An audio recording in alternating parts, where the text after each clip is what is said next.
कुछ लोग हो सकता है परिवारों के भी होंगे जो वहां पर पहुंच रहे हैं शपथ ग्रहण देखने के लिए। लेकिन अखिलेश जी, बड़ी इंटरेस्टिंग बात जो हम ब्रेक के दौरान भी कर रहे थे, वो एक बार इन्विटेशन कार्ड की फोटो भी दिखाइएगा।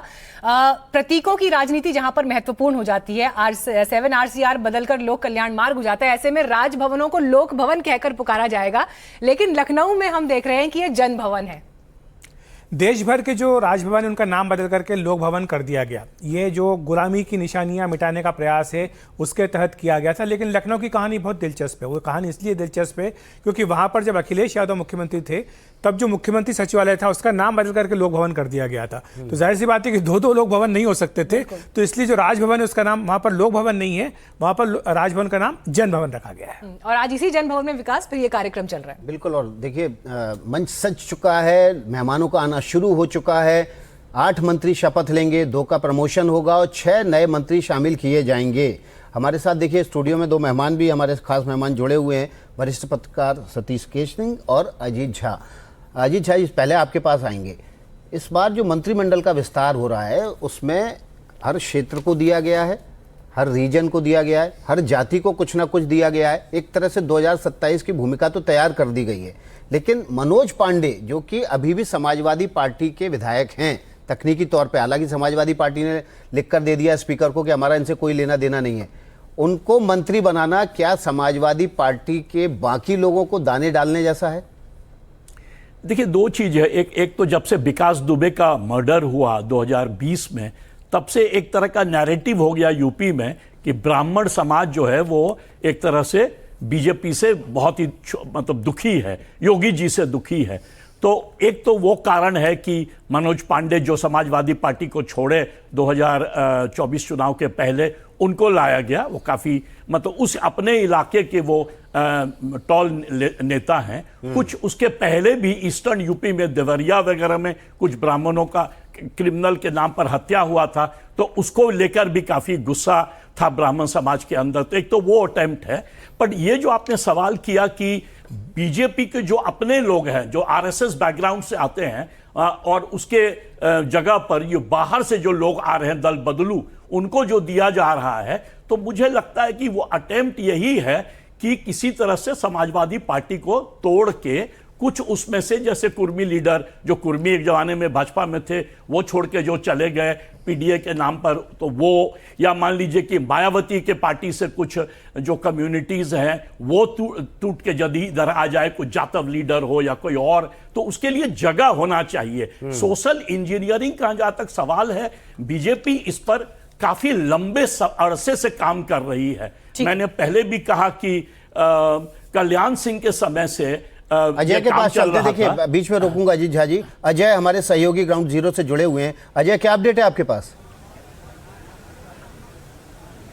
देखिए, कृष्णा पासवान जो आज शपथ लेने जा रही है, फतेहपुर से चुनकर आती है, उनकी गाड़ी अभी अभी अंदर गई है और लगातार सिलसिला जो मंत्री अब जो हैं उनके आने का सिलसिला लगातार जारी है। जो आज शपथ लेंगे उनमें 3 चेहरों को हमने अंदर जाते हुए देखा, जिसमें हमें दिखाई दिए भूपेंद्र चौधरी, जिसमें हमें दिखाई दिए हंसराज, और अब जो है कृष्णा जाती हुई अंदर दिखाई दी है। और लगातार सिलसिला जो मुख्य अधिकारी भी हैं उनके आने जाने का भी जारी है। तो सिलसिला उन अधिकारियों के आने जाने का भी जारी है, जिसमें लखनऊ के कमिश्नर भी अब से कुछ पहले गए, मेयर भी लखनऊ की गई और लगातार परिजनों का भी आने का सिलसिला यहां पर जारी है। अब देखिए, ये काफिले में लगातार अंदर हमने आपको एक्सक्लूसिव तस्वीरें दिखाई जो मंत्री पहुंचे हैं, जिसमें नयन कश्यप बैठे हुए दिखाई दे रहे हैं, दयाशंकर सिंह बैठे हुए दिखाई दे रहे हैं। अंदर राजभवन की वो तस्वीरें हैं और शपथ ग्रहण की जो प्रक्रिया है अब से कुछ देर में शुरू होगी। और देखिए, ये मंत्रियों की जो फ्लीट है वो लगातार अंदर यहां पर जाती हुई दिखाई दे रही है। तो भारी सुरक्षा बंदोबस्त है। बाहर जो पुलिसकर्मी दिखाई दे रहे हैं, सुरक्षा कर्मी, उनके हाथों में आपको पन्ने दिखाई दे रहे होंगे, नोट्स दिखाई दे रहे होंगे। इसमें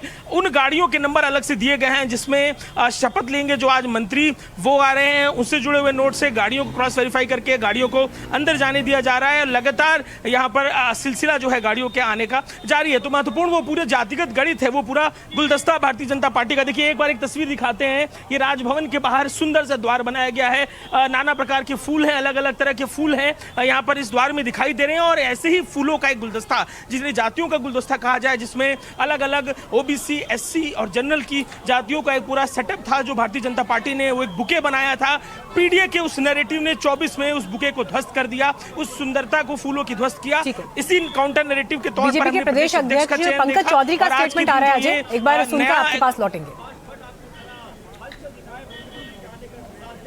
चलिए फौरन लौटेंगे। हमारे साथ पॉलिटिकल गेस्ट भी जुड़ गए हैं। कांग्रेस पार्टी से अंश वत्स हमारे साथ हैं, बीजेपी से महेश वर्मा, समाजवादी पार्टी से अनुराग भदौरिया। सभी का स्वागत करती हूं। अनुराग जी, सबसे पहले आपका रुख करते हुए, आज तो सारी निगाहें लखनऊ में है। इस वक्त जन भवन में जो तैयारी चल रही है, तस्वीरें भी उसकी हम लगातार दिखा रहे हैं। पसंद आ रहा है आप लोगों को कैबिनेट का स्वरूप? मुझे तो भारतीय जनता पार्टी का डर अच्छा लग रहा है। पीडीए के डर के मारे देखिए उनको अपनी लोगों को मंत्री बनाना पड़ रहा है, जबकि चुनाव सामने है। तो उन्हें इस बात का एहसास हो चुका है कि अब उनकी दाल नहीं करने वाली, जनता ने उन्हें नकार दिया है। क्योंकि 2024 में टेलर जनता ने दिखा दिया था, 37 सीटें और कांग्रेस को मिला के हमने जो 43 सीटें दी थी, उसका डर भारतीय जनता पार्टी के चेहरे पे आज साफ देखने को मिल रहा है। राज्य पश्चिम बंगाल में जो हुआ विपक्ष का, गए हुए हैं, जो समाजवादी पार्टी पश्चिम बंगाल में जो कुछ हुआ है, उसके बाद भी आप लोगों के हौसले पस्त नहीं पड़े। अरे भाई बात कर ले यार, किसको बुला लिया आपने भाई? चलिए, इस बीच हमारे पास जन भवन से भी तस्वीरें आ गई हैं। अनुराग जी, आप कंप्लीट करिएगा, लेकिन जन भवन के भीतर से जो तस्वीरें आ रही हैं शपथ ग्रहण की, अब देखिए यहाँ पर अभिवादन सभी एक दूसरे का स्वीकार करते हुए, प्रथम पंक्ति में आपको यहाँ पर चेहरे बैठे हुए दिखाई दे रहे हैं। परिवारों से भी आए हुए सदस्य होंगे, इसके अलावा कैबिनेट के बाकी सदस्य भी आपको दिखाई दे रहे हैं। लेकिन मंत्रिमंडल विस्तार के लिए तैयारियां वहां पर पूरी। 3:06, 3:30 बजे का समय है। कुछ ही देर में हम देखेंगे कि यहाँ पर मुख्यमंत्री भी पहुंचेंगे, उनके आने का 3:15 बजे का समय है। और देखिए, भूपेंद्र चौधरी को लेकर विकास बड़ी चर्चाएं इसलिए भी हैं क्योंकि पहले भी प्रदेश अध्यक्ष रह चुके हैं। पश्चिम यूपी से आने वाला बड़ा चेहरा, जाट समीकरण साधने के लिए पार्टी की एक बड़ी कोशिश यहां पर दिखाई देती है। देखिए, भूपेंद्र परिवार चौधरी के साथ आए हैं, पूरे लाव लश्कर के साथ। बिल्कुल। भूपेंद्र चौधरी का आखिरी वक्त में नाम ऐसा लग रहा था कि कट जाएगा, क्योंकि भूपेंद्र चौधरी चाह रहे थे कि वो प्रदेश की राजनीति में रहें, लेकिन एक तबका था उत्तर प्रदेश में जो चाहता था कि वो सेंटर की राजनीति में चले जाएं। केंद्र में कुछ नेता भी चाहते थे कि भूपेंद्र चौधरी को केंद्र की राजनीति में लाया जाए, लेकिन आखिरी वक्त में भूपेंद्र चौधरी के नाम पर मोहर लग गई और आज वो शपथ लेने जा रहे हैं। इससे पहले भी मंत्री थे, बाद में प्रदेश अध्यक्ष बनाया गया। 99 में मुलायम सिंह यादव के खिलाफ चुनाव लड़े, हार गए हालांकि, लेकिन उनके खिलाफ भी चुनाव लड़े थे। 1999 का लोकसभा चुनाव इन्होंने लड़ा था, मुझे अच्छे से याद है। 2024 में जो झटका लगा था बीजेपी को, उस वक्त बीजेपी के प्रदेश अध्यक्ष थे, उन्हें इस बात का काफ़ी मलाल था। उन्होंने एक बड़ी रिपोर्ट बना करके तैयार करके दी थी, यहाँ पर लीडरशिप को बताया था कि हार के कारण क्या हैं, उसमें विस्तार से उन्होंने जानकारी दी थी। की प्रक्रिया में मनोज पांडे की गाड़ी दिखाई दे रही है। मनोज पांडे जाते हुए दिखाई दे रहे हैं। राजभवन में समाजवादी पार्टी से चुनकर विधायक आए थे और राज्यसभा की वोटिंग के दौरान हमने क्रॉस वोटिंग करते हुए सपा के तमाम नेताओं को देखा। वो दिन था और लंबा इंतजार, आज के दिन उस इंतजार का फल मनोज पांडे को मिलता हुआ आपको दिखाई दे रहे हैं। कैमरे की फ्रेम पर मनोज पांडे गाड़ी में आगे बैठे हुए हैं। मनोज पांडे आज के अगर इस पूरे विस्तार में जो तमाम नाम है उनमें देखा जाए तो सबसे ज्यादा कॉन्ट्रोवर्शियल नाम है। सुबह जब अखिलेश यादव भी ट्वीट करते हैं तो निशाने पर मनोज पांडे को लेते हुए दिखाई देते हैं और मनोज पांडे की गाड़ी अंदर जाती हुई इस समय राजभवन में दिखाई देती है। बड़ा तबका है जो इसे इस नैरेटिव से देख रहा है कि ब्राह्मण जो वोटर्स हैं उनके लिए इन्हें बनाया गया है, ब्राह्मण समाज के लिए बनाया गया। लेकिन महत्वपूर्ण ये कि उससे भी ज्यादा जरूरी जिस तरीके से इन्होंने समाजवादी पार्टी को छोड़ा, ऐसे पॉइंट पर जब छोड़ा जब अखिलेश यादव पूरा एंटरटेन कर रहे थे, पॉलिटिकल स्पेस दे रहे थे, तमाम अधिकार थे समाजवादी पार्टी में, उस समाजवादी पार्टी को छोड़ा, उसके जो फल स्वरूप है आज के दिन हम उन्हें देख रहे हैं कि भारतीय जनता पार्टी शपथ दिलाती हुई राजभवन में दिखाई देगी। तो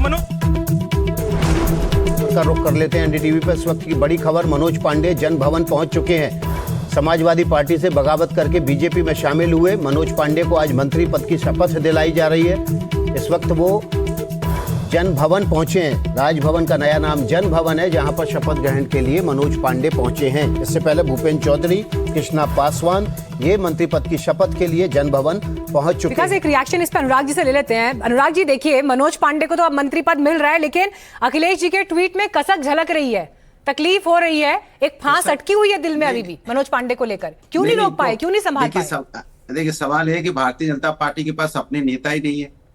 अब समाजवादी पार्टी से कोई व्यक्ति गया है, उसे मंत्री बनाना पड़ रहा है, जो कि अब हारने की कगार पे है। इस बार तो समाजवादी मंदिर वगैरह बनाने की जिम्मेदारी उनको दे रखी थी, सब दे रखा था, तो भाजपा आपके खेमे में सेंध लगा क्यों गई? मेरा सवाल तो ये है। सवाल यह है कि मैं आपसे बता रहा था ना, बीच में टोक पड़े। मैंने कहा कि जब मनोज पांडे उनको एहसास इस बात का हो चुका है कि अब सरकार भी नहीं आनी है और चुनाव भी नहीं जीतने वाली हूँ 4 से दोबारा। तो ये अंतिम समय पे उनकी जो होता है ना, अंतिम समय पे पूजा पाठ आते आदमी की, अब तो विदाई की तैयारी है, अब तो दोबारा ना विधायक बनना है ना मंत्री बनना है। तो अब 6 महीने तक बचा है, तो 6 महीने में उन्होंने हाथ पैर जोड़े होंगे, तो 6 महीने तो हमें थोड़ा सम्मान मिल जाए, उसके बाद तो हमें कुछ रहना ही नहीं है, क्योंकि वहां तो समाजवादी की टिकट पे जीते हैं। तो सवाल उठता है कि भारतीय जनता पार्टी में सोचिए कि नेता ही नहीं है, उन्हें जो समाजवादी से पार्टी से तोड़ के नेताओं को मंत्री बनाना पड़ रहा है। और वो मनोज पांडे जो जब यहाँ पे शिखा का अपमान हुआ तो चुप्पी साधे बैठे रहे, तब तो उनकी आवाज निकली नहीं थी। तो कौन ब्राह्मण उनको सपोर्ट करेगा? और कुछ हमारे क्षत्रिय समाज के लोग गए थे, ठाकुर साहब लोग कहाँ, उन्हें तो पूछा ही नहीं गया। वो लोग भी दौड़ के गए थे कि हमारा भी तिलक होगा, हमारे भी सर पे साफा बांधा जाएगा। अरे इससे अच्छा तो हमारे साथ रहते तो हम लोग इतना अच्छा प्रोग्राम महाराणा प्रताप की जयंती मना रहे थे, उनके सर पे साफा होता। यहाँ तो उनको मंत्री भी नहीं मिलना है, साफा तो दूर की बात है। वो अब ठीक है अनुराग जी, आपका ये पक्ष हो सकता है, आपको पूरा हक है अपनी बात रखने का, लेकिन बंगाल में जो हुआ, शुभेंदु अधिकारी टीएमसी से आए, असम में जो हुआ, हिमंता कांग्रेस से आए, तो बीजेपी तो फ्रंट फुट पर खेल रही है सर इस विषय पर, और उनको फायदा भी मिल रहा है चुनाव में इसका, लेकिन उसे लेकर अब आप शिकायतें करते रहे, लेकिन अल्टीमेटली जो जीता वही सिकंदर वाली बात तो है ही ना, चुनावों के लिहाज से और सत्ता के लिहाज से। देखिए लोकतंत्र में संविधान को बचाए रखना, लोकतंत्र को बचाए रखना ज्यादा जिम्मेदारी होती है चुनाव हार जीत के। ठीक है, ये हमें आपको समझना चाहिए। लोकतंत्र बचाना बड़ी जिम्मेदारी है, इसीलिए वो जो नेता इधर से उधर पाला बदल के जा रहे हैं, अनुराग जी तो उनके पक्ष में इस तरह से बात रख रहे हैं, लेकिन अल्टीमेटली मुख्यमंत्री शुभेंदु अधिकारी हैं बंगाल के, हिमंता बिस्वा शर्मा असम के हैं, और अब ये कोई ऐसी बात तो है नहीं जो बाकी राज्यों में नहीं हो रही है, सभी जगह हो रहा है, बाकी जगहों में भी हो रहा है। लाज हया शर्म ये सब राजनीति में कुछ बची नहीं है। भाजपा थोड़ा चाल चरित चेहरा बताती थी पहले, लेकिन आप देखिए ना, मैंने आप चैनल पे पहले भी कहा कि 4 जो मुख्यमंत्री बने हैं, और मैंने रिसर्च किया तो पता चला 4-5 और ऐसे हैं। तो 4 जो है, सम्राट लीजिए, फिर आप ये बिस्वा शर्मा लीजिए, शुभेंदु लीजिए, और यहाँ तक कि योगी की भी आप बात कर सकते हैं। ये सब तो रह के आते जाते रहे हैं, बाहर वाले हैं, सब पुराने ही है, पता ही है ना, 3 तो कांग्रेसी है इसमें से। ये नया चाल चरित्र चेहरा है। महेश वर्मा से जवाब ले लेते हैं। महेश वर्मा जी, चाल चरित्र चेहरा बदलता जा रहा है, बीजेपी का कांग्रेसीकरण हो रहा है। कांग्रेस मुक्त की बात करने की बात हो रही है, लेकिन पार्टी में कांग्रेस को मुक्त करके भाजपा को युक्त कर देना। भाजपा युक्त हो रही है, ये कह रहे हैं सतीश जी यहाँ पर हेडलाइन देखकर। महेश जी। हाँ, सतीश जी हमेशा अवसादग्रस्त रहते हैं ये, और जब व्यक्ति जब इस भावना से कोई चीज प्रकट करता हो तो स्वाभाविक रूप से इसी तरह की बोल निकलेगी और इसी तरह के विचार वो व्यक्त करेंगे। सवाल ये नहीं है, सवाल ये है कि जो स्वरूप है, आज जो कैबिनेट वहां लगभग अब 60 के आसपास हो गया, और जिस प्रकार से वहां प्रतिनिधित्व है, वो साफ रिफ्लेक्ट करता है कि सामाजिक जो एक सहभागिता है। याद करिए कि जब यहाँ केंद्र में भी हमने जब मंत्रिमंडल का गठन किया, उस वक्त भी हमने स्पष्ट रूप से और बकायदा एक प्रेस रिलीज के जरिए हमने बताया भी और जताया भी और समझाया भी कि किस तरह का प्रतिनिधित्व जो है ओबीसी को मिला, किस तरह का प्रतिनिधित्व जो है दलितों को मिला, किस तरह का प्रतिनिधित्व जो है सवर्णों को मिला जी। अब सवाल यह है कि आप पीडीए का ढोल पीटिए और घबराहट और बौखलाहट किसके अंदर है? आज कैबिनेट का एक्सपेंशन हो रहा है, और इस बात को लेकर सपा के जो मित्र हैं, आपका इसमें कुछ एक क्रॉस क्वेश्चन है उनसे क्या? नहीं, देखिए, जब भाजपा के लोग ओबीसी जाति फलाने ठिकाने का बात करते हैं ना, तो इनका जो 80-20 हिंदू वाला जो बात है वो धराशायी हो जाता है। ये लोग मौका परस्त है, तुरंत के हमें कहते हैं अवसादग्रस्त। आप किस मानसिकता से ग्रस्त है ये समझ में नहीं आता है। या तो आप जाति की बात कीजिए या धर्म 80-20 की बात करिए। कहां ओबीसी आप बन जाते हैं? बड़े बड़े नेता 4 जाति की बात करते हैं, अचानक चुनाव आता है तो ओबीसी बन जाते हैं। तो सबका साथ सबका विश्वास पे आपको यकीन नहीं है क्या? मेरा तो मानना है कि सबका साथ सबका विकास सबका प्रयास सब होना चाहिए, लेकिन ये लोग आज कुछ रणवीर के पास चलते हैं। रणवीर ग्राउंड जीरो पर है, कुछ तस्वीरें हैं। रणवीर, क्या अपडेट है आपके पास? ठीक है, अनुराग जी मुस्कुरा रहे हैं। आज कुछ कल कुछ। ठीक है, रणवीर के पास चलेंगे, पहले रणवीर के पास चलेंगे। हाँ रणवीर, दिखाइए तैयारियां सर। रणवीर दिखाइए वहां पर तैयारियां। देखिए, मैं जनभवन पर हूं, आप तस्वीरें देखिए। लगातार यहां कुछ कार्यकर्ता भी इकट्ठे हो गए हैं, जो अंदर नहीं जा पा रहे हैं वो यहां खड़े हैं, और यहां पर धीरे धीरे उन सभी लोगों का आना जाना शुरू हो चुका है जिन्हें शपथ लेनी है या जिसे शपथ ग्रहण में शामिल होना है। थोड़ी देर में मुख्यमंत्री आने वाले हैं, तमाम जो सुरक्षा के बंदोबस्त देख रहे हैं। इस बीच में जितने भी राजनीतिक दल हैं एक दूसरे पर आरोप भले लगाते हैं, लेकिन सच्चाई यह है कि हर राजनीतिक दलों में बड़े बड़े नेताओं के चेहरों पर उनकी ज्वाइनिंग्स होती हैं। समाजवादी पार्टी हो, बीजेपी हो, बसपा हो, कांग्रेस हो, यहाँ तक कि कांग्रेस और समाजवादी पार्टी गठबंधन में है, लेकिन बावजूद उसके नसीमुद्दीन सिद्दीकी कांग्रेस छोड़ के सपा में शामिल हो गए और समाजवादी पार्टी के नेताओं को कांग्रेस अपने पाले में शामिल करना चाह रही। तो एक ही गठबंधन के नेता भी इधर उधर जा रहे हैं। इसलिए इस तरह के जो आरोप की फलाना नेता वहां चले गए इसलिए ये पार्टी गड़बड़ है, इस तरह के आरोप राजनीति में लगते रहते हैं। लेकिन सच्चाई ये है कि एक सच्चाई ऐसी है जिसको आप नकार नहीं सकते। ठीक उसी तरह जैसे उत्तर प्रदेश की राजनीति में जाति की जो सच्चाई है, आप कितना भी आप विकास की बात करें, कितना भी आप जो है ये कहें कि हम जाति को नहीं मानते, लेकिन जाति आपको मानना पड़ेगा अगर राजनीति में बचना है। एक और गाड़ी पहुंची है, शायद ये केशव प्रसाद मौर्य, आप तस्वीरें देखिए, डिप्टी सीएम केशव प्रसाद मौर्य यहाँ पहुंचे हैं और हाथ हिलाते हुए। अभी जब इनसे मिले थे तो इन्होंने जय श्री राम का नारा लगाते हुए गाड़ी में बैठे और रवाना हुए थे। तो ये जो सच्चाई है, जाति की सच्चाई है, धर्म की सच्चाई है, क्षेत्र की सच्चाई है, ये राजनीति की वो कड़वी सच्चाई है कि आप कितना भी समाज में एक होने की बात करें, लेकिन आपको जब चुनाव में जाना होता है तो आपको ये देखना पड़ता है। ठीक है रणजीत, अजय भी हमारे साथ जुड़े हुए हैं, अजय का रुख कर लेते हैं।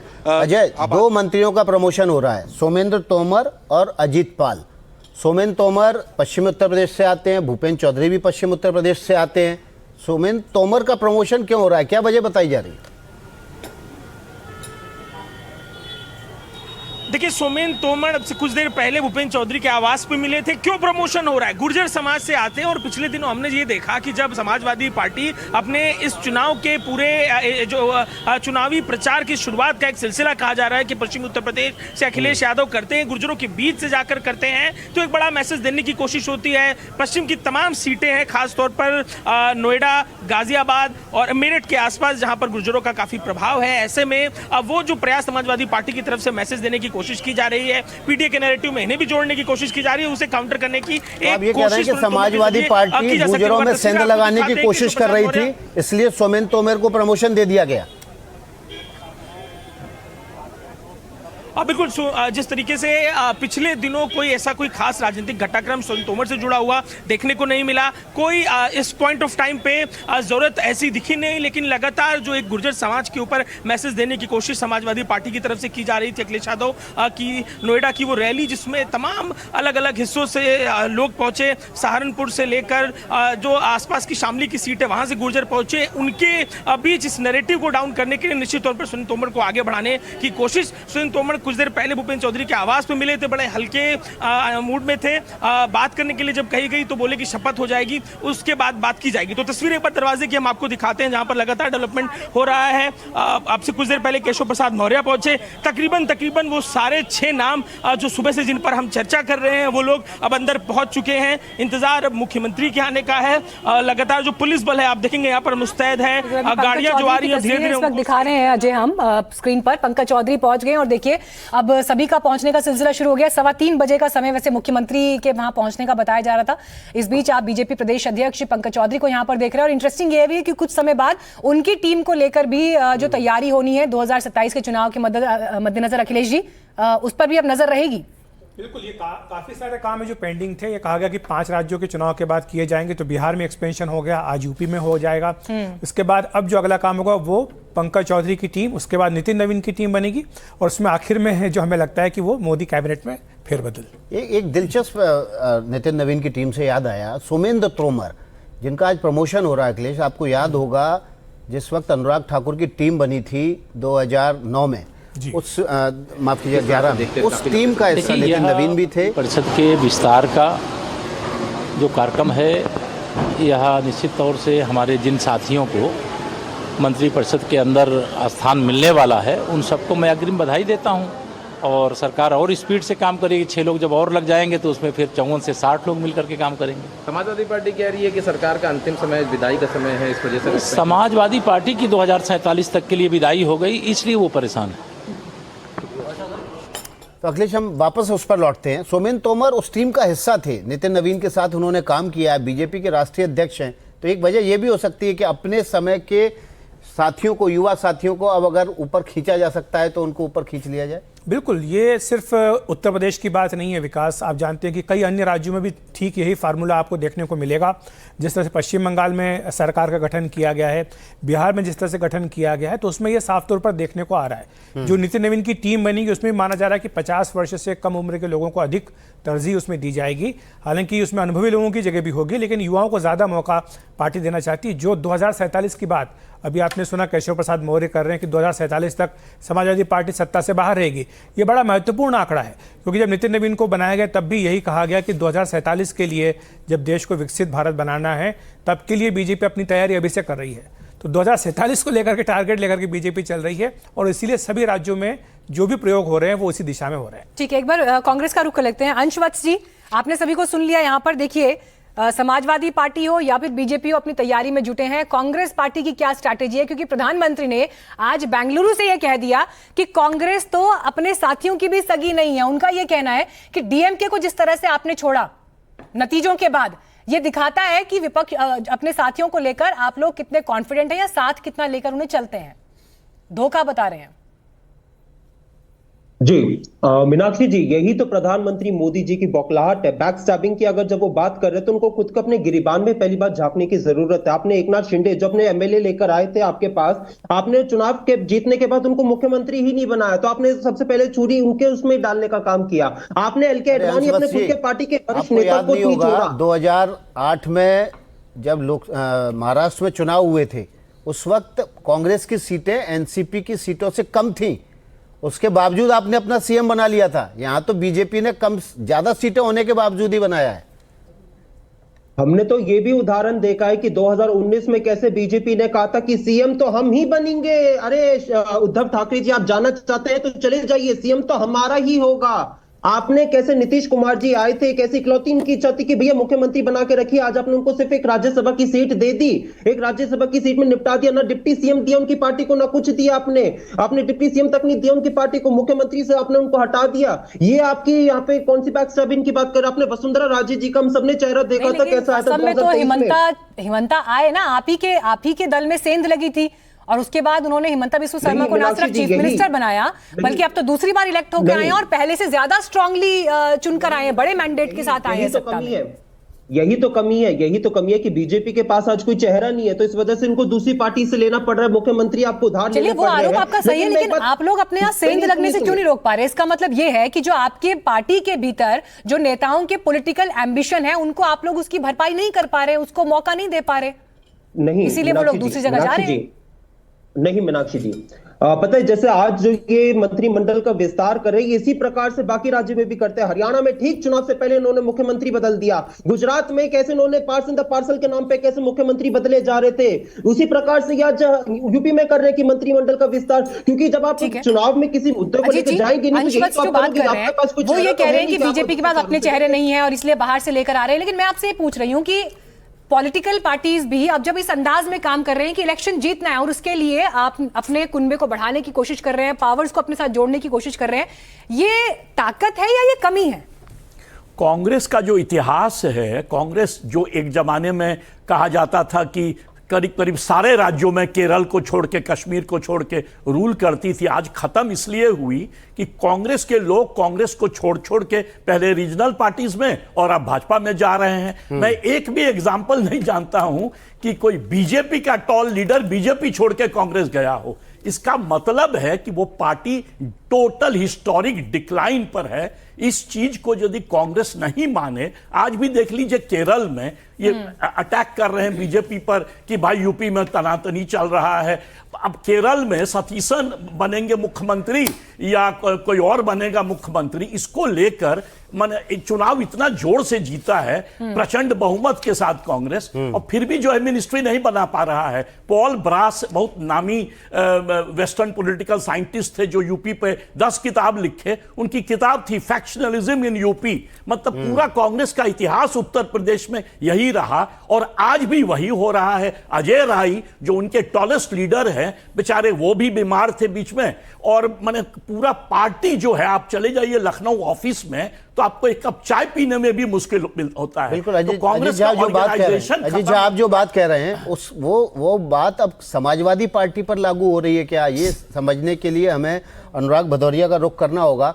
अनुराग, जो बात अजीत झा कह रहे हैं कि हिस्टोरिकल डिक्लाइन है कांग्रेस का, और आप भी धीरे धीरे उसी तरफ बढ़ रहे हैं, आपके लोग भी छोड़ छोड़ कर भाग रहे हैं। देखिए, समाजवादी पार्टी तो फैक्ट्री है नेता बनाने की। यहाँ तो नेता बनाए जाते हैं, पैदा किए जाते हैं, फिर कहीं भी चले जाएं। दूसरी बात, अभी केशव प्रसाद मौर्य जी ने बड़ी अच्छी बात बोली, 54 से 60 हो गए, मतलब रिटायर हो जाएंगे। अब वो सरकार रिटायर हो जाएगी, 60 साल में रिटायर हो जाते हैं। अब सरकार, अभी चुनाव आने वाला है, सरकार रिटायर हो जाएगी। वो सही कहा उन्होंने, आंकड़ा भी सही उन्होंने लिया है कि हमें रिटायरमेंट का समय तो 60 का ही होता है ना, 60 साल में आदमी रिटायर हो जाता है। तो उन्होंने बोला 54 से 60 हो जाएंगे, अब हम रिटायर हो जाएंगे सब लोग। अब उसके बाद तो बचा समाजवादी पार्टी की तो सरकार आएगी, तो उन्होंने खुद ही हार मान ली सबसे पहले। तो Bharatiya Janata one party liner तो अच्छा है, वैसे ऐसी बात नहीं है, लेकिन ये वन लाइनर वाली राजनीति ना वोट नहीं दिलाती है। बस ये समस्या है कि जो चीजें व्हाट्सएप पे या ट्विटर पे छाती हैं वो वोट दिलाएं, ये सवाल है। अजय का रुख कर लेते हैं। अजय, वहां पर तैयारियां तो जबरदस्त चल रही है, लेकिन अब ये बताइए सीएम कब तक पहुंच रहे हैं वहां पर? अजय। बिल्कुल, देखिए जो सुरक्षा कर्मी हैं अब से कुछ देर पहले अलर्ट मोड पर दिखाई देने लगे हैं। पहले जहां केवल मुख्यमंत्री, जहां माफ कीजिएगा राजभवन की सुरक्षा कर्मी थे, वो केवल गेट पे थे, लेकिन अब जो लखनऊ पुलिस की टीमें भी हैं वो आगे पीछे से रास्ता जो है वहां पर बैरिकेडिंग करती हुई दिखाई दे। ये कि आवाज़ फिर से गायब हो गई है। और देखिए तस्वीरें दिखाते हैं, सभी मंत्रियों ने अपना स्थान ले लिया है। जो नए मंत्री बनने वाले हैं, शपथ लेने वाले हैं, उन सभी नेताओं ने अपना स्थान ले लिया है। 2 का प्रमोशन होना है, सोमेंद्र तोमर और अजीत पाल। इसके अलावा भूपेंद्र चौधरी, मनोज पांडे, हंसराज विश्वकर्मा, कैलाश राजपूत, सुरेंद्र दिलेर और कृष्णा पासवान, लेकिन ये लोग पहली बार मंत्री पूरी बने। तस्वीर में कृष्णा पासवान जो है वो अकेली महिला दिखाई दे रही हैं, और अभी कैबिनेट में 5 महिला मंत्री पहले से हैं। अब कृष्णा पासवान जुड़ के फिर 6 हो जाएंगे उस लिहाज से। और महिला आरक्षण संशोधन को लेकर जितनी चर्चाएं सदन में हुई अखिलेश जी, उस लिहाज से क्या आपको लगता है ये मैसेजिंग देने की कोशिश थी, या ये जेनरिक आपको लग रहा है कि 6 में 1 महिला को रख लिया गया? कम है संख्या, इसमें कोई शक नहीं, क्योंकि 10% का आंकड़ा बनता है, लेकिन बीजेपी का फोकस जरूर है महिलाओं पर, जिसकी चर्चा हम कर रहे थे। पश्चिम बंगाल में आपने देखा कि जितने मंत्री हैं उनमें 1 महिला को उन्होंने रखा है, बिहार में भी महिलाओं को जगह दी है, लेकिन प्रतिनिधित्व थोड़ा कम है। इस बात में कोई इनकार इस बात से नहीं कर सकता। लेकिन हाँ, ये बात जरूरी है कि जब टिकट बांटे जाएंगे उसमें पार्टी कोशिश ये करेगी अपनी ओर से, न केवल बीजेपी बल्कि अन्य पार्टियां भी, कि अधिकतम महिलाओं को टिकट दिया जाए, क्योंकि वो जानते हैं कि महिला आरक्षण एक बड़ा मुद्दा है। महिला भी अखिलेश और पासवान भी हैं, क्योंकि पिछले लोकसभा में बांसगांव एक सीट छोड़ दीजिए, कमलेश पासवान वहां से जीते थे। वहां की 3 अन्य कैंडिडेट जो पासी कैंडिडेट थे सभी हार गए थे, और ये फतेहपुर से आते हैं। वो पासवान बेल्ट है, वो पूरा इलाका जो है 8-10 जिलों में पासियों की संख्या अच्छी खासी है। अजय दुबे का रुख कर लेते हैं। अजय दुबे, सभी मंत्रियों ने अपना स्थान ग्रहण कर लिया है, शपथ ग्रहण की तैयारी पूरी हो चुकी है। थोड़ी देर में यहाँ पर राज्यपाल आ जाएंगे और शपथ का कार्यक्रम शुरू हो जाएगा। बिल्कुल, हम तस्वीरें देख रहे हैं, एक्सक्लूसिव तस्वीरें हैं। अंदर मंच पर जो कुर्सियां लगाई गई थी, अब राज्यपाल और मुख्यमंत्री, ये जो 2 लोग हैं उनका इंतजार है। तस्वीरें एक बार फिर से आपको दिखाते हैं। पुलिसकर्मी जो है मुस्तैद हैं, किसी भी पल यहाँ पर अब अलर्ट हो जाएगा, जिसके बाद मुख्यमंत्री का आगमन हम राजभवन में होता हुआ देखेंगे। देखिए, कृष्णा पासवान का जिक्र किया गया। कृष्णा पासवान महत्वपूर्ण क्यों है? फतेहपुर से वो आती हैं। फतेहपुर की ही अगर केवल बात की जाए तो लोकसभा चुनाव परिणाम ये बीजेपी के लिए बहुत बड़ा झटका थे। फतेहपुर से लगातार जीत रही थी वहां पर साध्वी निरंजन ज्योति, बीजेपी के लिए एक बड़ा फेस थी, उनकी तो हार होती ही होती है। इसके अलावा पासी समाज का जो वोटर है वो जिस तरीके से शिफ्ट कर जाता है, उस दौर में जब बड़े पैमाने पर मायावती का प्रभाव था, दलित वोटर मायावती की तरफ था, तब भी पासी समाज बीजेपी को वोट देता था। और 14 के बाद से तो कल्ट बीजेपी का वोटर पासी समाज बन चुका था। लेकिन 24 का जो लोकसभा चुनाव था वो बीजेपी के लिए बहुत बड़ा झटका था। पासी समाज बड़े पैमाने पर शिफ्ट कर गया। आधे दर्जन के आसपास बताया जा रहा है कि सांसद थे जो समाजवादी पार्टी से समाज से जीत के आए, जिसमें लखनऊ के बगल की सीट मोलालगंज, वहां से आरके चौधरी आते हैं। उसके अलावा अलग अलग सीटें हैं, आरके चौधरी, प्रिया सरोज, कौशाम्बी की सीट, ऐसी तमाम सीटें हैं जहां से पासी समाज के लोग जीत कर समाजवादी पार्टी से आते हैं। ऐसे में जो डर है वो बीजेपी के लिए पासी समाज को संभालने का था, और उसी कड़ी में एक प्रयोग के तौर पर इन्हें देखा जा रहा है। तो ये स्थिति फतेहपुर की उस इलाके की है जहां से अब मंत्री पद के तौर पर शपथ लेती हुई आज हमें दिखाई देंगी। लौटते हैं आपके पास अजय। सतीश जी, एक तस्वीर पर मैं जरूर आपसे सवाल पूछूंगी। देखिए, बार बार बात हो रही है ओपीसी का क्या रिप्रेजेंटेशन होगा, दलितों को संदेश देने की कोशिश है। इन सब के बीच बड़ा इंटरेस्टिंग हो जाता है बीएसपी की बात करना, मायावती की बात करना। उनका वोट बैंक आज की तारीख में इंटैक्ट है, नहीं है, क्या स्थिति है? क्योंकि बीते चुनाव में भी देखिए 12% का वोट शेयर आपको मिला, लेकिन सीट सिर्फ 1 आई आपकी। देखिए, वो तिलिस्म है, मायावती अब तिलिस्म है। भाजपा एक बार उनका वोट कब्जा कर लेती है, अब जो जिस तरह से उनकी स्थिति है वो भाजपा के लिए रंग का इक्का साबित हो सकती है। बात बिल्कुल सही है और यही प्रयास भी होगा। दरअसल गलती वहां हो गई जब सपा और बसपा का संबंध टूट गया था। वो हुआ था, वो बहुत जबरदस्त था। एक बार मैं टिप्पणी करने के लिए उंगली उठाया था। देखिए, महिला आरक्षण की आप लोग सब बात कर रहे हैं, बिना जाति जनगणना के या जनगणना के या डिलिमिटेशन के क्या महिला आरक्षण का क्या मतलब है? कोटा विद इन कोटा नहीं होगा तो महिला का क्या आरक्षण? जी बस हो गया। बहुजन समाज पार्टी पर एक मिनट बोलना चाहूंगा। मेरा यही कहना है कि 2027 में यदि अखिलेश सीरियस हैं कि बीजेपी को चैलेंज दें, क्योंकि याद रखना है कि 2022 में 50% से अधिक वोट था भाजपा को, जो सीरियस चैलेंज देना है समाजवादी पार्टी को, तो बुआ भतीजा दोबारा अलायंस खड़ा करना पड़ेगा। नहीं खत्म नहीं करेंगे तो बहुत मुश्किल है। जनता भी तो देख रही है ना, जनता भी तो देख रही है, अब कैसे हो जाएगा दोबारा? ये मीनाक्षी तस्वीरें देखिए, ब्रजेश पाठक हैं वहां पर, उनके साथ केशव मौर्य दिखाई दे रहे हैं, पंकज चौधरी बीजेपी के प्रदेश अध्यक्ष दिखाई दे रहे हैं। ये पहली पंक्ति के नेता जो बैठे हुए हैं, एक ही साथ ये सब दिखाई ये पड़े। कद्दावर नेता है। खास बात ये भी तो बोले, एक ही साथ ये तीनों दिखाई देते। सतीश जी, हर तस्वीर में आपको कुछ ना कुछ कमी दिखाई देती है। हर तस्वीर राजनीति की कुछ कहती है, आपको देखना हाँ, है जो काम क्या आपका कहती है? मैं कर नहीं, रहा हूं। हाँ, इसमें बताइए क्या कहती है तस्वीर? तस्वीर क्या कहती है? इसके साथ अगर योगी जी भी साथ बैठे रहते ना तो बड़ा मुकम्मल तस्वीर होता। अच्छा। है ना? आप हर दिन सुबह से केशव मौर्य को तो हम लोग देखते देखते थक गए। सब समझ रहे हैं ना? सुपरस्टार आपको सबसे याद आखिरी है में आता है ना? 24 के चुनाव के बाद क्या हुआ था? योगी और केशव मौर्य के बीच में एक बयान जरा उठा के चला दीजिए, आपको सब पता चल जाएगा देखिए, तस्वीर क्यों आ गई है। ऐसी योगी तस्वीर आती है। देखिए आगे आप पहुंच सतीश जी चुके बहुत मिस कर रहे थे योगी आदित्यनाथ को। जी, अब आप फुल फ्रेम में तस्वीर देख लीजिए। हाँ, देखिए सर, योगी जी को हम देख रहे हैं। अब जरा हम आंख चश्मा लगा के देखते हैं। रुकिए, सतीश जी का फ्रेम दिखा दीजिए एक बार। योगी आदित्यनाथ को बहुत साथ मिस ही कर बैठे रहे हुए थे। ना? साथ में है, सब साथ में है, स्क्रीन पर आ गए हैं सर। ये देखिए, अब राज्यपाल की सहमति के साथ, राज्यपाल आनंदीबेन की सहमति के साथ जो शपथ ग्रहण समारोह है वो शुरू हो जाएगा। सतीश जी, आप बताइए, भूपेंद्र चौधरी, मनोज पांडे, हंसराज विश्वकर्मा, इसमें कौन सा आपको लग रहा है लीडर है जिसका मंत्री बनाया जाना बीजेपी के लिए या बहुत जरूरी था?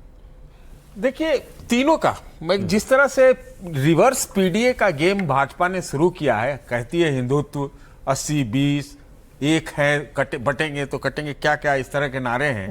उस दौरान में उनको जरूरत है चुनाव जीतने के लिए इन तीनों का बनाया। भूपेंद्र चौधरी जो है वो आ गए हैं शपथ के लिए, उनको बुलाया गया।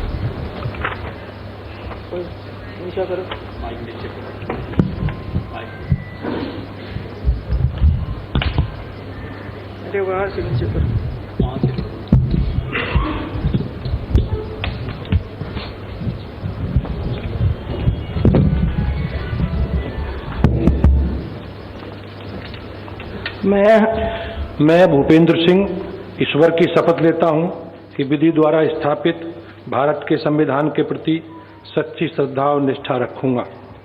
मैं भारत की प्रभुता और अखंडता अक्षुण्ण रखूंगा। मैं उत्तर प्रदेश राज्य के मंत्री के रूप में अपने कर्तव्यों का श्रद्धापूर्वक और शुद्ध अंतःकरण से निर्वहन करूंगा तथा मैं भय या पक्षपात, अनुराग या देश के बिना सभी प्रकार के लोगों के प्रति संविधान विधि के अनुसार न्याय करूंगा।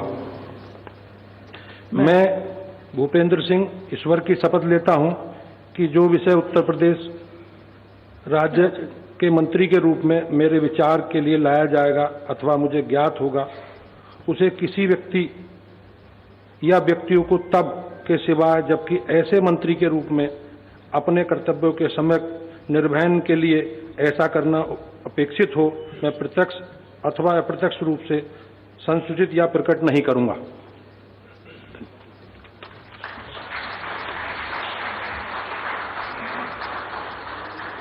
1990 के दशक में राजनीति में कदम रखा, पहले जिलाध्यक्ष बने, फिर क्षेत्रीय अध्यक्ष। 1999 में मुलायम सिंह के खिलाफ लोकसभा चुनाव लड़ा। 2000 में मंत्री बने, राजनाथ सिंह जब मंत्री हुआ करते थे तब ये मंत्री बनाए गए। ईश्वर की शपथ लेता हूं कि मैं विधि द्वारा स्थापित भारत के संविधान के प्रति सच्ची श्रद्धा और निष्ठा रखूंगा। मैं भारत की प्रभुता और अखंडता को अक्षुण्ण रखूंगा। मैं उत्तर प्रदेश राज्य के मंत्री के रूप में अपने कर्तव्यों का श्रद्धापूर्वक और शुद्ध अंतःकरण से निर्वहन करूंगा तथा मैं भय या पक्षपात, अनुराग या देश के बिना सभी प्रकार के लोगों के प्रति संविधान और विधि के अनुसार न्याय करूंगा।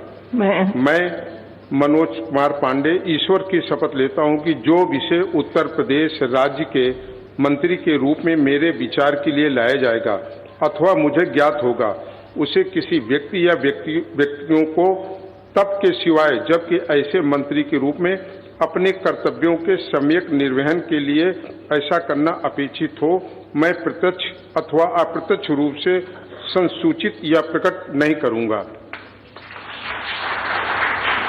पार्टी क्या है अभी तक तकनीकी रूप से क्लियर नहीं है। जीत कर गए थे समाजवादी पार्टी के टिकट पर, चूंकि निष्कासित कर दिए गए इसलिए उनकी मेंबरशिप बची हुई है, तो अब वो बीजेपी में तो मंत्री बन गए, तो जाहिर सी बात है कि पार्टी के माननीय राज्यपाल महोदया ने माननीय मुख्यमंत्री जी की मंत्रणा से निम्नलिखित महानुभावों को आपने अच्छी शपथ की बात की। ये मुझे लगता है कि भारत के इतिहास में एक महीने के भीतर इतनी शपथ ग्रहण समारोह किसी महीने में नहीं। माननीय श्री अजीत सिंह पाल जी से अनुरोध है कि कृपया शपथ ग्रहण करने हेतु पधारने का कष्ट करें। मैं अजीत सिंह पाल ईश्वर की शपथ लेता हूं कि मैं विधि द्वारा स्थापित भारत के संविधान के प्रति सच्ची श्रद्धा और निष्ठा रखूंगा। मैं भारत की प्रभुता और अखंडता को अक्षुण्ण रखूंगा। मैं उत्तर प्रदेश राज्य के राजमंत्री स्वतंत्र प्रभार के रूप में अपने कर्तव्यों का श्रद्धापूर्वक और शुद्ध अंतःकरण से निर्वाह करूंगा तथा भय या पक्षपात, अनुराग या द्वेष के बिना सभी प्रकार के लोगों के प्रति संविधान और विधि के अनुसार न्याय करूंगा।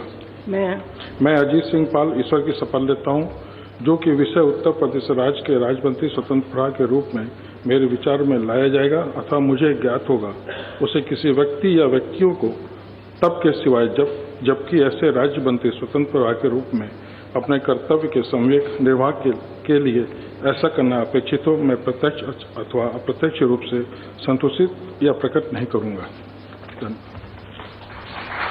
यूपी के सिकंदरा से आते हैं। इस इलाके में पाल बघेल समाज काफी वर्चस्व रखता है। एसपीएस बघेल वहीं से आगरा के पास से चुन के आते हैं। जी से अनुरोध है कि कृपया शपथ ग्रहण करने हेतु पधारने का स्वतंत्र प्रभार दिया गया है, राज्य मंत्री से बना के राज्य स्वतंत्र। मैं डॉक्टर सोमेंद्र तोमर ईश्वर की शपथ लेता हूं कि मैं विधि द्वारा स्थापित भारत के संविधान के प्रति सच्ची श्रद्धा और निष्ठा रखूंगा। मैं भारत की प्रभुता और अखंडता अक्षुण्ण रखूंगा।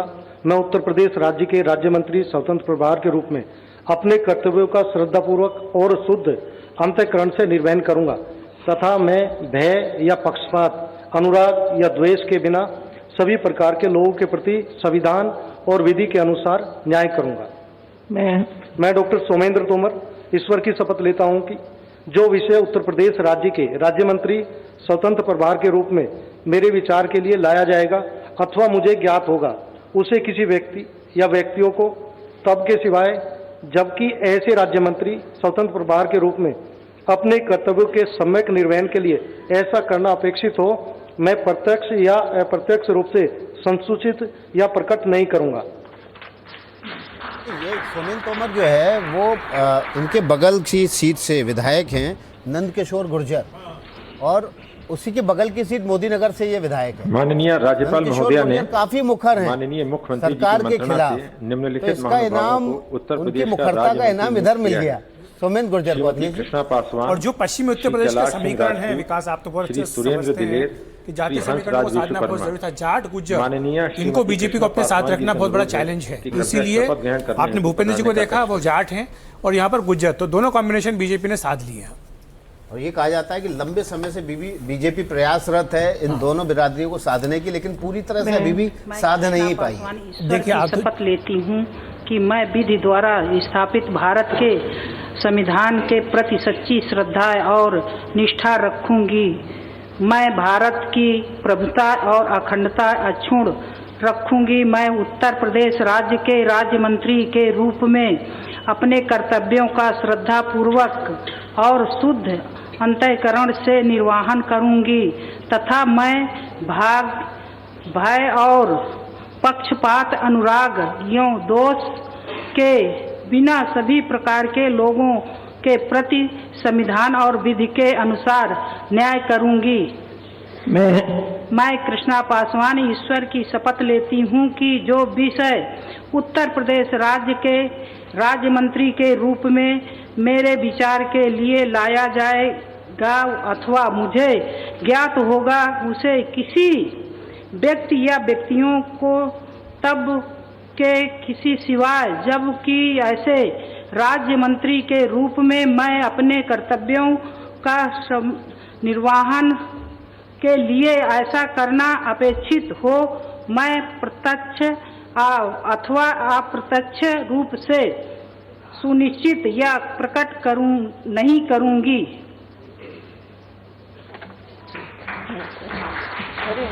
से आती हैं अजीत जी, जो परंपरागत रूप से बीएसपी और समाजवादी पार्टी के पास लंबे समय तक रही और पिछले 2 बार से 2017 में इन्होंने वहां पर समाजवादी पार्टी को हराया और 2022 में भी समाजवादी पार्टी को हराया। कृपया शपथ ग्रहण करने हेतु पधारने का कष्ट करें। विश्वकर्मा जी सबसे ज्यादा इम्पोर्टेंट इस बार जो मिनिस्टर बन रहे हैं, विश्वकर्मा जी वैसे भी वाराणसी के। मैं कैलाश सिंह राजपूत ईश्वर की शपथ लेता हूँ कि मैं विधि द्वारा स्थापित भारत के संविधान के प्रति सच्ची श्रद्धा और निष्ठा रखूंगा। मैं भारत की प्रभुता और अखंडता अक्षुण्ण रखूंगा। मैं उत्तर प्रदेश राज्य के राज्य मंत्री के रूप में अपने कर्तव्यों का श्रद्धापूर्वक और शुद्ध अंतःकरण से निर्वहन करूंगा तथा मैं भय या पक्षपात, अनुराग या द्वेष के बिना सभी प्रकार के लोगों के प्रति संविधान और विधि के अनुसार न्याय करूंगा। मैं कैलाश सिंह राजपूत ईश्वर की शपथ लेता हूँ कि जो विषय उत्तर प्रदेश राज्य के राज्य मंत्री के रूप में मेरे विचार के लिए लाया जाएगा अथवा मुझे ज्ञात होगा, उसे किसी व्यक्ति या व्यक्तियों को तब के सिवाय जबकि ऐसे राज्य मंत्री के रूप में अपने कर्तव्यों के सम्यक निर्वहन के लिए ऐसा करना अपेक्षित हो, मैं प्रत्यक्ष अथवा अप्रत्यक्ष रूप से संसूचित या प्रकट नहीं करूंगा। कन्नौज वो इलाका है जो अखिलेश यादव, मुलायम सिंह यादव का टैन कहा जाता है। शपथ ग्रहण करने वहाँ की तिरवा सीट से आते हैं। तिरवा कन्नौज शहर से सटी हुई सीट है और वहाँ से लगातार जीतते हुए आ रहे हैं। ये मेरी आपत्ति है विकास, आपने कन्नौज केंद्र का जिक्र नहीं किया। ईश्वर की शपथ लेता हूँ कि मैं विधि द्वारा स्थापित भारत के संविधान के प्रति सच्ची श्रद्धा और निष्ठा रखूंगा। मैं भारत की प्रभुता और अखंडता अक्षुण्ण रखूंगा।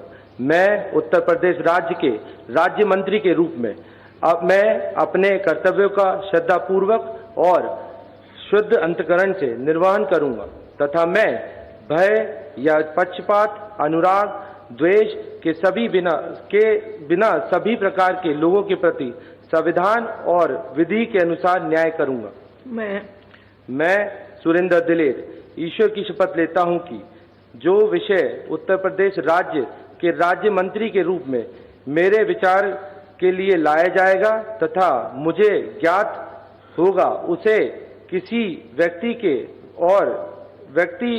को तब के सिवाय जबकि ऐसे राज्य मंत्री के रूप में अपने कर्तव्यों का सम्यक निर्वहन के लिए ऐसा करना अपेक्षित हो, मैं प्रत्यक्ष तथा अप्रत्यक्ष रूप में संसूचित या प्रकट नहीं करूंगा। जय हिंद। तो अलीगढ़ की खैर सीट से विधायक आपने देखा सुरेंद्र दिलेर को शपथ लेते हुए। पिताजी भी सियासत में रहे, दादाजी सियासत में रहे, अब आप उनको यहाँ पर शपथ लेते हुए देख रहे हैं। कैबिनेट का हिस्सा होंगे, दलित चेहरा और युवाओं को भी रिप्रेजेंट कर रहे हैं। देखिए दो मंत्री हैं, सोमेन तोमर 45 साल के हैं। मैं हंसराज विश्वकर्मा ईश्वर की शपथ लेता हूं कि मैं विधि द्वारा स्थापित भारत के संविधान के प्रति सच्ची श्रद्धा और निष्ठा रखूंगा। मैं भारत की संप्रभुता और अखंडता अक्षुण्ण रखूंगा। मैं उत्तर प्रदेश राज्य के राज्य मंत्री के रूप में अपने कर्तव्य का श्रद्धापूर्वक और शुद्ध अंतःकरण से निर्वहन करूंगा तथा मैं भय या पक्षपात, अनुराग या द्वेष के बिना सभी प्रकार के लोगों के प्रति संविधान और विधि के अनुसार न्याय करूंगा। मैं हंसराज विश्वकर्मा ईश्वर की शपथ लेता हूं कि जो विषय उत्तर प्रदेश के राज्य मंत्री के रूप में मेरे विचार के लिए लाया जाएगा अथवा मुझे ज्ञात होगा, उसे किसी व्यक्ति या व्यक्तियों को तब के सिवा जबकि ऐसे राज्य मंत्री के रूप में अपने कर्तव्य के सम्यक निर्वहन के लिए ऐसा करना अपेक्षित हो, मैं प्रत्यक्ष अथवा अप्रत्यक्ष रूप से संसूचित या प्रकट नहीं करूंगा। अध्यक्ष थे बीजेपी के, तो राज्यपाल के पैर छुए अभी देखिए तस्वीर। अध्यक्ष बनने के बाद एमएलसी बने, एमएलसी बनने के बाद आज वे शपथ भी ले रहे हैं, तो एलिवेशन लगातार हो रहा है।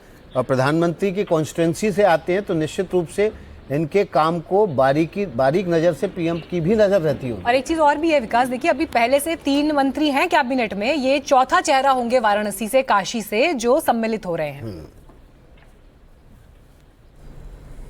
मुख्यमंत्री भी वहीं से, प्रदेश अध्यक्ष भी वहीं से। माननीय राज्यपाल महोदया इस पर रिएक्शन सिंह साहब का सम्मान करेंगे और उसके पश्चात एक ग्रुप। जी, मंच की तस्वीरें देख लेते हैं इस वक्त। अब देखिए ये कैबिनेट का अरे कहाँ जा रहे हैं जो आपको इस वक्त दिखाई दे रहा है, जो नए चेहरों के साथ में कैबिनेट तैयार है। यहाँ पर अब फूलों का गुलदस्ता एक दूसरे को यहाँ पर भेंट करते हुए देखिए राज्यपाल आनंदीबेन पटेल ने भूपेंद्र चौधरी को ये गुलदस्ता थमाया, उन्होंने पैर छूकर आशीर्वाद लिया। और एक लोकाचार, शिष्टाचार उस समय जब कैबिनेट की तस्वीर भी दिखाई दे रही है। अब देखना यह है कि नई जिम्मेदारी के साथ ये चेहरे जब जमीन पर उतरते हैं तो क्या रंग दिखाते हैं। एक एक करके नए नवनियुक्त मंत्रियों का स्वागत किया जा रहा है। पहले राज्यपाल आनंदीबेन और उसके बाद मुख्यमंत्री योगी आदित्यनाथ की तरफ से नवनियुक्त मंत्रियों का स्वागत किया जा रहा है जन भवन से। माफ़ कीजिएगा, ये सीधी तस्वीरें जहां पर शपथ ग्रहण समारोह चल रहा था। 6 नए मंत्रियों को शपथ दिलाई गई। भूपेंद्र चौधरी, मनोज पांडे, हंसराज विश्वकर्मा, कैलाश राजपूत, सुरेंद्र दिलेर और कृष्णा पासवान। जबकि 2 मंत्रियों को प्रमोशन मिला है, सोमेंद्र तोमर और अजीत सिंह पाल।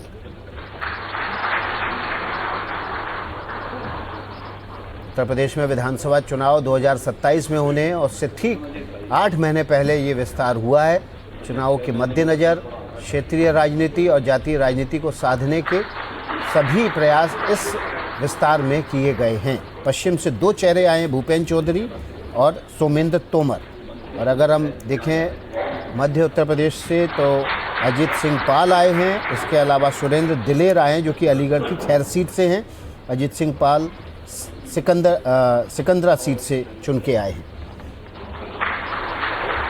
और इस पूरी तस्वीर में देखिए विकास, जब हम मनोज पांडे को देखते हैं तो ये उनका नाम और उनका व्यक्तित्व जितने करीबी वो अखिलेश यादव के रहे। और मैं तो इनफैक्ट अखिलेश जी यहाँ पर जिक्र करना चाहूँगी कि इटावा बेल्ट में जिस तरह से मंदिरों का निर्माण हो रहा था जो अखिलेश यादव करा, उसमें से एक तो हमारे क्षेत्र उत्तराखंड का केदारनाथ टेम्पल जो है उसका भी निर्माण कराया जा रहा था और मनोज पांडे बड़ा क्लोजली उसमें जुड़े हुए थे। वहाँ से उनका छिटक कर बीजेपी में आना कितना बड़ा सेटबैक ये हो सकता है। नहीं, जब समाजवादी पार्टी छोड़ करके आए तभी समाजवादी पार्टी के लिए बड़ा झटका था, क्योंकि ये चीफ विप थे विधानसभा में समाजवादी पार्टी के। अखिलेश जी के जो पिताजी मुलायम सिंह यादव थे उनके बेहद करीबी थे। और ये खुद मनोज पांडे ने हमें कई बार बताया कि जब वो छोड़ करके आए तो उनके लिए आसान फैसला नहीं था, लेकिन परिस्थितियाँ इस तरह की बन गई थी कि उनको छोड़ना पड़ा। आपने मंदिरों की बात की, आपको बताऊं कि ये जो दृश्य आप देख रहे हैं, नए एक्सपेंशन के बाद जितने नए सदस्य बने हैं और पुराने पूरे 60 जो लोग हैं ये जाएंगे। इसके बाद कृष्णावतारम एक मूवी है, फिल्म देखेंगे यहीं पर, इसी जगह पर इसका प्रीमियर होने वाला है, फिल्म दिखाने वाले हैं और वहाँ पर सब लोग बैठ करके ये फिल्म देखेंगे। और एक बात बता दूं कि मनोज पांडे जब छोड़े थे समाजवादी पार्टी तो मेन कारण दिए थे कि समाजवादी पार्टी का जो रुख है अयोध्या मंदिर की तरफ वो उनको बड़ा खराब लगा। स्वामी प्रसाद मौर्य के जो बयान आते थे सनातन धर्म के बारे में, हिंदू धर्म के बारे में, उससे भी वो नाराज थे। बिल्कुल, लेकिन सबसे बड़ी वजह थी कि समाजवादी पार्टी के भीतर जो अखिलेश यादव के लिए इंटरनल डायनेमिक्स थी उसमें धीरे धीरे अपने आप को मनोज पांडे किनारे पाते जा रहे थे।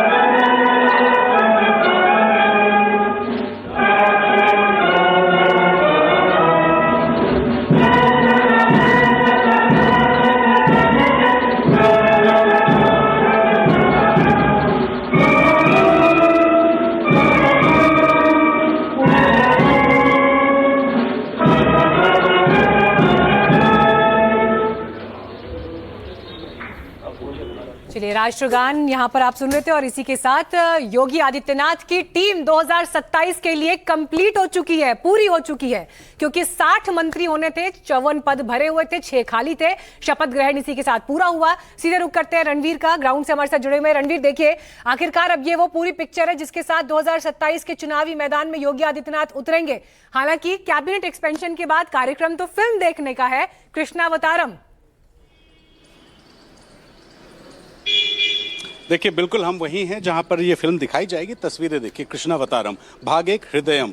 ये फिल्म जो है इसकी स्क्रीनिंग होगी, खुद मुख्यमंत्री योगी आदित्यनाथ होंगे, दोनों डेप्यूटी सीएम होंगे और तमाम सारे मंत्री होंगे और वो मंत्री भी होंगे जो अभी अभी शपथ लेकर के पहुंचे हैं। आप देखिए अब यहाँ पे भी लोगों का आना जाना शुरू हो गया है और एक एक करके अब यहाँ पर मंत्री और तमाम सारे लोग आएंगे। महेंद्र सिंह, ये पूर्व मंत्री रहे, बीजेपी के संगठन में बहुत प्रभावी आदमी हैं, मध्य प्रदेश के प्रभारी हैं। आप देखिए वो पहुंचे हैं। महेंद्र जी हमें तस्वीरों में दिखाई दे रहे हैं। महेंद्र जी क्या कहेंगे? बहुत अच्छा है, सुंदर है, सबको बहुत बधाई है, हार्दिक शुभकामनाएं हैं। बहुत अच्छे तरीके से उत्तर प्रदेश जिस तरीके से केंद्र की और यहाँ की सरकारें मिलकर के काम करें, उसका पूरे उत्तर प्रदेश में, पूरे भारत में इस बात की चर्चा है।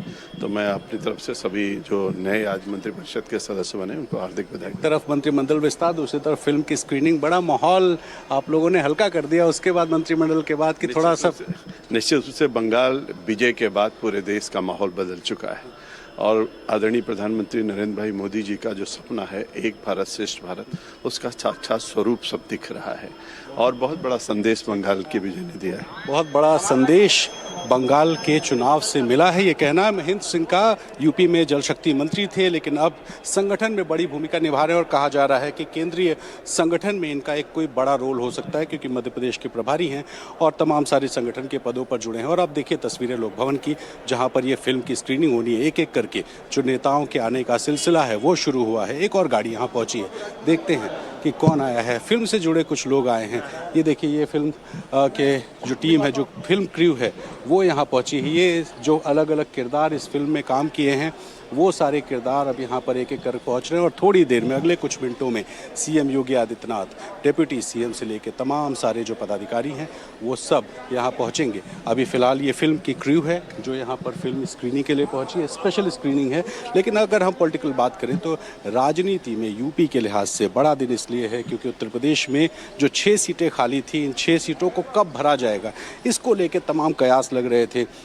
दिसंबर में जब पंकज चौधरी अध्यक्ष बने उसके बाद से चर्चा थी कि ये देखिए बंगाली समाज के भी कुछ लोग आए हैं। अरे बंगाल चुनाव जीत गए आप लोग तो यहाँ से गए थे चुनाव प्रचार करने। ये यूपी में मंत्रिमंडल विस्तार हुआ, अब क्या लग रहा है यूपी कैसा रहे? यूपी पहले तो हम लोग जीत ही रहे थे, अब और जोर शोर से जीतेंगे, 300 पार करके आएंगे। बंगाल को संदेश दे रहा है, बंगाल पूरा संदेश दे रहा है, हिंदुत्व एक है। अब क्या कोई जाति में कोई नहीं बटा है, पूरा हिंदुत्व एक होकर चुनाव लड़ रहा है और भारतीय जनता पार्टी की। आपको बताएं ये और इनके साथ तमाम जो बंगाल के रहने वाले लोग हैं जो लखनऊ में रहते हैं, ये सारे लोग यहाँ से गए थे बंगाल चुनाव प्रचार करने के लिए और अब वापस लौट आए हैं। और आप देखिए एक एक करके अब जो तमाम लोग हैं वो यहाँ पहुँचे हैं फिल्म देखने के लिए। तो जो मैं कह रहा था कि यूपी में अब जो 60 सीटें मंत्री की थी वो अब भर चुकी हैं और शंखनाद हो चुका है चुनाव का। गर्मी बढ़ रही है, मौसम की भी और राजनीति की भी, और इस बढ़ती हुई गर्मी में जो असल लड़ाई अभी फिलहाल दिखाई जा रही है वो बीजेपी और समाजवादी। भगवान कृष्ण ने ही गीता का ज्ञान भी दिया था, तो ये उन लोगों के लिए मोक्ष का मार्ग हो सकता है जो इस बार मंत्रिमंडल विस्तार में जगह नहीं पा पाए। देखिए निश्चित तौर पे, और कल मुझे प्रेस कॉन्फ्रेंस याद आ रही है अखिलेश यादव की, जब अखिलेश यादव से एक पोस्टर को लेके पूछा गया कि प्रधानमंत्री एक रथ पर बैठे हुए हैं और तमाम नेताओं के जिक्र हुआ, तो अखिलेश यादव ने तुरंत कहा कि यहाँ भी जाति बदल गई। इशारा भगवान कृष्ण की तरफ था। तो अखिलेश यादव भी मौका पा करके कटाक्ष करते हैं। जब जब राम मंदिर की बात होती है तो वो अपना केदार मंदिर दिखाते हैं, जिसका जिक्र अभी मीनाक्षी कर रही थी कि हमारे यहाँ का मंदिर उत्तराखंड का मंदिर है, लेकिन इटावा में वो मंदिर लगभग रोकेंगे बीच में। भूपेंद्र नवनियुक्त मंत्री कुछ बात कर रहे हैं, साथ मिलकर जो भी काम मिलेगा, जो विभाग मिलेगा, माननीय मुख्यमंत्री जी के नेतृत्व में उत्तर प्रदेश की बेहतरी के लिए, विकास के लिए काम करेंगे। किसी विभाग को लेकर कोई अपेक्षा या खाली? नहीं, कोई अपेक्षा नहीं है, पार्टी का निर्णय है। माननीय मुख्यमंत्री जी जो आदेश करेंगे अक्षर से पालन करेंगे और उनके नेतृत्व में उत्तर प्रदेश की जो विकास यात्रा है उसकी विकास यात्रा की विकास गाथा लिखने का काम हम सब लोग मिलकर करें। छोटा सा पॉलिटिकल सवाल है, समाजवादी पार्टी अखिलेश यादव कह रहे हैं कि सरकार जा रही है इसलिए एक्सपेंशन कर रहे हैं। अब अखिलेश जी इतने सीनियर नेता हैं, उनसे इस प्रकार के व्यवहार की अपेक्षा नहीं की जा सकती। ये एक सामान्य संवैधानिक प्रक्रिया है और इस प्रक्रिया के तहत ही मंत्रिमंडलों के गठन, विधानमंडलों के गठन होते हैं। लेकिन मैं निश्चित रूप से कह सकता हूं कि अब समाजवादी पार्टी लगभग समाप्तवादी पार्टी की ओर आगे बढ़ रही है और पूरी भारतीय जनता पार्टी का कुनबा मोदी जी के नेतृत्व में हम सब लोग संगठित होकर 300 से अधिक सीटें उत्तर प्रदेश में लेकर आएंगे।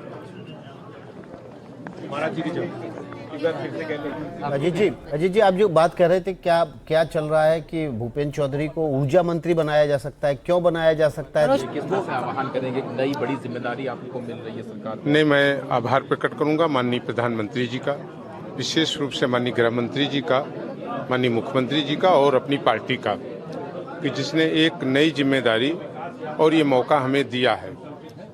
और मेरा पूरी तरीके से ये मानना होगा और मेरा ये संकल्प होगा कि जो जिम्मेदारी पार्टी ने और सरकार में हमें दी है उसका पूरा हम लोग पालन करेंगे, पूरी मेहनत से, निष्ठा से उन रास्तों पर आगे चलेंगे और आगे बढ़ेंगे।